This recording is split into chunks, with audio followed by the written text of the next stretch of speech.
నమస్తే. ఇన్నాళ్ళు నన్ను సపోర్ట్ చేస్తూ, ఎంకరేజ్ చేస్తూ మీ ప్రేమని నాకు అందిస్తున్న ప్రతి ఒక్కరికి కృతజ్ఞతలు. అలాగే ఈ వీడియో కూడా ఖచ్చితంగా మీకు ఉపయోగపడుతుంది. లైక్, షేర్ అండ్ సబ్స్క్రైబ్ చేసి మీ సపోర్ట్‌ని నాకు అందించండి. అలాగే ఈ వీడియో పట్ల మీకున్న అభిప్రాయాన్ని కామెంట్ సెక్షన్‌లో కామెంట్ చేసి తెలియజేయండి. ఇప్పుడు వీడియోని చూద్దాం.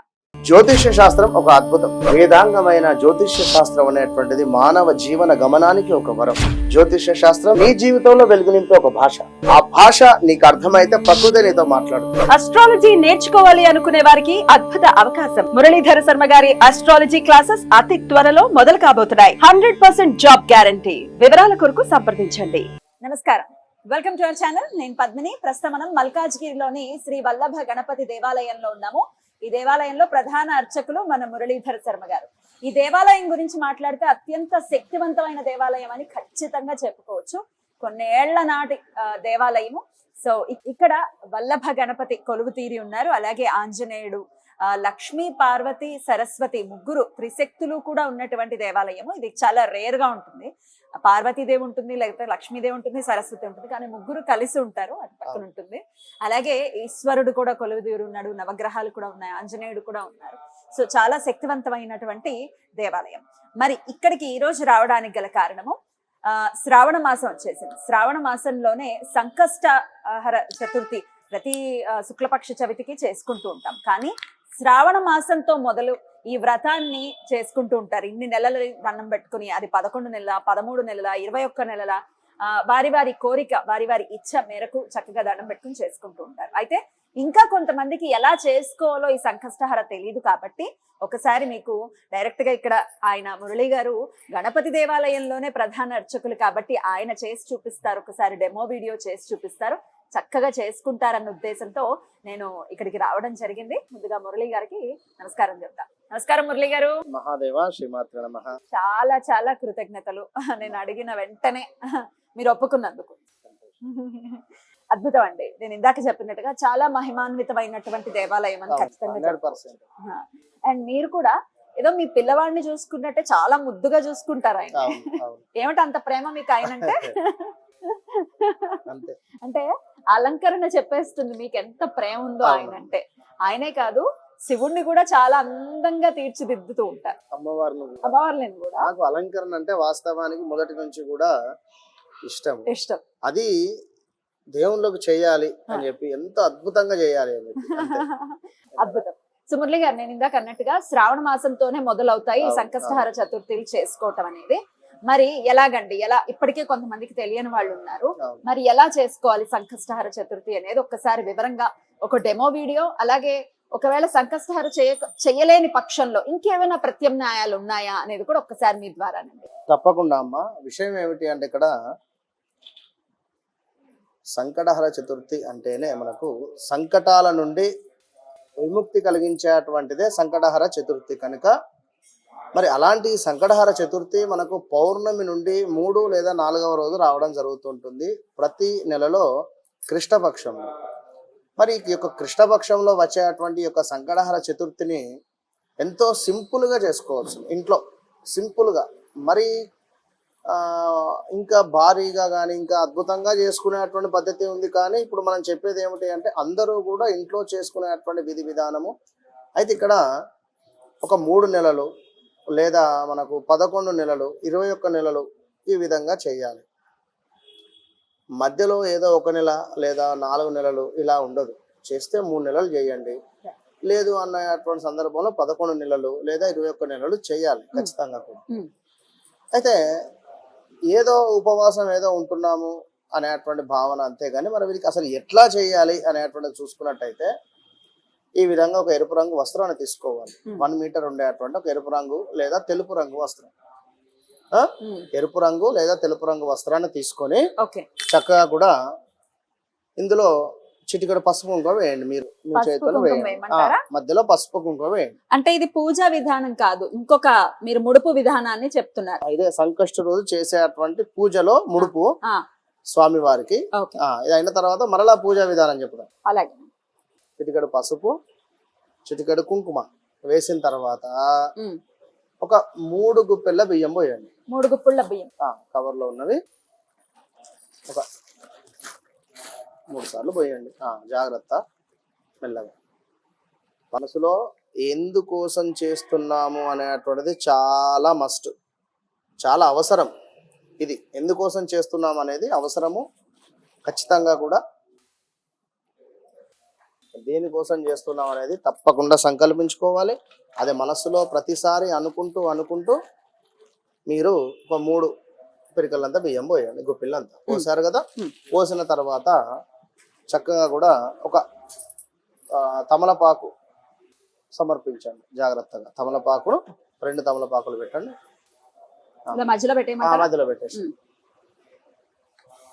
ఒక వక్క ఒక ఖర్జూరం కూడా పెడుతున్నాం అంతే.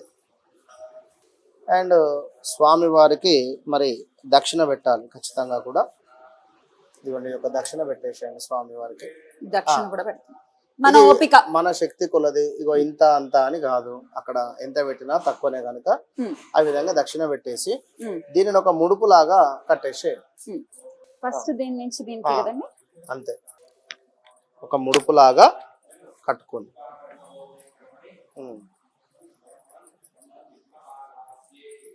ఓం ఘం గణపతయే నమః, ఓం ఘం గణపతయే నమః అనుకోవాలి మనసులో. ఖచ్చితంగా కూడా స్వామివారి యొక్క నామాన్ని మనసులో అనుకుంటూ ఒక ముడుపులాగా కట్టేసి దీనిని మీ యొక్క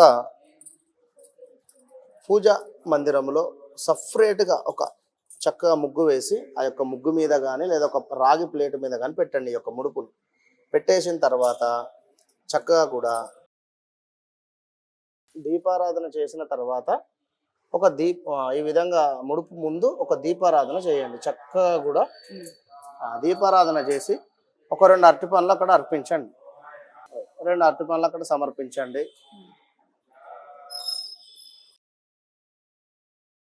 అరటి పండ్లు స్వామివారికి సమర్పించేసి నమస్కారం చేసుకొని చక్కగా కూడా గరికను తీసుకొని దేవాలయానికి వెళ్ళిపోండి. గరికను తీసుకొని చక్కగా కూడా దేవాలయానికి వెళ్ళిపోయి తీసుకెళ్ళాలండి. ఇది ఇంట్లోనే ఉంటుంది అంతే. గరికను తీసుకొని చక్కగా కూడా దేవాలయానికి వెళ్ళి దేవాలయం చుట్టూ కూడా ప్రదక్షిణ చేసి, ఎన్ని ప్రదక్షిణాలు అంటే మరలా ఇక్కడ 21 లేదా 11 ప్రదక్షిణాలు ఖచ్చితంగా చేయాలి. చేసి స్వామివారికి అర్చన చేయించుకోండి. ప్రతి దేవాలయంలో కూడా లక్ష్మీ గణపతి హోమం కానీ, ఇప్పుడు మన దేవాలయంలో లక్ష్మీ గణపతి హోమం చేస్తున్నాం, లేదా గణపతి హోమం కూడా నిర్వహించేటువంటి పరిస్థితి ఉంటుంది. ప్రతి సంకష్టహర చతుర్థికి ఖచ్చితంగా ఉదయమే ఉంటుంది కనుక ఈ సంకటహర చతుర్థి రోజు అక్కడ హోమం జరిగితే ఆ యొక్క హోమంలో మీ యొక్క గోత్రనామాలు అదేవిధంగా ఆ హోమం చూసేటువంటి ప్రయత్నం చేయండి. ఈ విధంగా ఎవరైతే చేస్తారో సింపుల్ రెమెడీ ఇది. ఎందుకంటే పెద్దగా పూజలు మంత్రాలు ఏమీ లేవు. దీని వలన స్వామివారు 100% కూడా మురిసిపోయి తప్పకుండా మీ కోరిక నెరవేరేటువంటి పరిస్థితి ఉంటుంది. అండ్ ఆ ముడుపు ఏదైతే ఉందో ఈ ముడుపు తెల్లవారి, ఇప్పుడు ఇవాళ సంకటహర చతుర్థి అయిపోయింది కదా, నెక్స్ట్ డే తీసుకువెళ్ళి బ్రాహ్మణులకు సాహిత్యంతో సహా మమ సంకటహర వ్రత దీక్ష అనంతరం యథాశక్తి బ్రాహ్మణ సాహిత్య దానం తుభ్యమహం సంప్రతదే నమమ అని చెప్పి బియ్యము, పప్పు, కూరగాయ, చల్లచమరు ఒక పూట భోజనానికి సమర్పించేటువంటి విధంగా వారిని ఎట్లాగో మనం పిలవలేం కనుక వారు భుజించేటువంటి విధంగా స్వయం పాకదానము ఆ విధంగా ఇచ్చి ఈ ముడుపును కూడా సమర్పించండి. ఈ విధంగా ఎవరైతే చేస్తారో తప్పకుండా కూడా మనం చెప్పినటువంటి విధంగా 3 నెలలు కానీ లేదా 6 నెలలు కానీ లేదా మనకు 11 నెలలు కానీ 24 నెలలు 21 నెలలు కానీ అయితే ప్రతి నెల కూడా ఇలాగే ముడుపు కట్టాలి, తీసుకువెళ్ళి నెక్స్ట్ డే ఇవ్వాలి. రైట్. అయితే ఇది పూజ చేసుకునే ఇప్పుడు మేము ఉపవాసం ఉండలేకపోతున్నామండి, లేకపోతే ఇంకేవో కారణాలు ఉన్నాయి, ఈ కొత్త పూజలు చేస్తామని ఇంట్లో అనటం, ఇట్లా ఏవైనా కారణాలు ఉండొచ్చండి. అప్పుడు కేవలం ఈ ముడుపు మాత్రమే సమర్పించి స్వామివారికి మీరు అన్నట్టుగా చేయొచ్చు. ఎందుకంటే నెక్స్ట్ వీడియోలో మనం వీళ్ళకి ఎట్లా ఏమిటైనా చూపించుదాం. అది ఇది సింపుల్ గా అందరూ చేసుకోవచ్చు. ఎందుకంటే మాకు చేసినా చేయకుండా ఇది సంకటహర చతుర్థి ముడుపు, ఇది మోస్ట్ పవర్ఫుల్ ఇది కనుక ఇది ఈ ముడుపు కట్టినట్టయితే అద్భుతమైన ఫలితం ఉంటుంది. మర్నాడు శుక్రవారం పొద్దున్నే ఇచ్చేయమంటారా? అవును. ఏదైతే ఇప్పుడు గురువారం సంకష్ట అయింది, నెక్స్ట్ డే శుక్రవారం అయింది అంతే. లేదు ఆదివారం వచ్చింది, సోమవారం తీసుకువెళ్ళండి. ఎప్పుడైనా చవితి తిథిని మనకు ప్రదోష కాలంలో ఉండేటువంటి విధంగా చూసుకోండి, అదే ఇంపార్టెంట్. ప్రదోష కాలంలో చవితి ఉన్నప్పుడు మాత్రమే ఈ ముడుపును కట్టుకుని మనం ఎలాగో మన ఛానల్లో గుర్తు చేస్తూనే ఉంటాం, ఫలానా రోజు వస్తుంది అని చక్కగా ఫాలో అవ్వచ్చు. అద్భుతం మురళి గారు. ఇంకొక తరుణోపాయాన్ని ఖచ్చితంగా సూచించారు ఏం చేయొచ్చు అనేది. మీరు అన్నట్టుగా ఒక 3 నెలల్లో లేకపోతే 11 నెలల్లో 21 నెలల్లో చేసుకోమన్నారు. అయితే ఇప్పుడు రెండో నెల అడ్డొచ్చింది అనుకోండి, మరో నెల చేసుకోవచ్చా, లేకపోతే మొదటి నుంచి మొదలు పెట్టాలి? చేసుకోవచ్చు. 3 లేదా 5 లేదా 6 నెలలు, 5 months లేదా 6 లేదు అనుకుంటే మనకు ఈ యొక్క 11, 21 నెలలు అని చెప్పుకున్నాం కదా. ఇవి మధ్యలో అడ్డు ఎవరైతే వస్తారో నెక్స్ట్ మంత్ నుంచి మళ్ళీ కౌంటే ఉంటుంది. కావాలి అని చెప్పి ఏదో మీరు మానేస్తే మనం ఏం చేయాలి, అది వేరే విషయం. అట్లా విన్నారా? అద్భుతం అండి, మంచి తరుణోపాయాన్ని మన ప్రేక్షకులకి మీరు సూచించారు, కృతజ్ఞతలు. అయితే నెక్స్ట్ వీడియోలో మాత్రం పూజ చేసుకునే వాళ్ళు ఎలా చేసుకోవాలి అనేది కంప్లీట్ డెమో వీడియో ఒకటి చేయబోతున్నాం కాబట్టి దాన్ని కూడా చక్కగా, ఒకవేళ పూజ చేసుకోవాలనుకునే వాళ్ళు దాన్ని ఫాలో కావచ్చు. లేదు చేయలేము అనే వాళ్ళు చక్కగా ఈ ముడుపు ఇంకొక ఆప్షన్ ఉంది కాబట్టి, తరుణోపాయం ఉంది కాబట్టి దీన్ని ఫాలో అవ్వచ్చు. కలియుగంలో గణపతి అనుగ్రహం పరిపూర్ణంగా మనం ఏదో ఉండవలసిందే, లేకపోతే ఒక్క పని అయ్యేటటువంటి పరిస్థితి ఉంది. రైట్ అండి, చాలా అద్భుతంగా వివరించారు. ఇక నెక్స్ట్ ఎపిసోడ్ లో డెమో వీడియో కూడా చూద్దాం. కృతజ్ఞతలు మురళి గారు, నమస్కారం.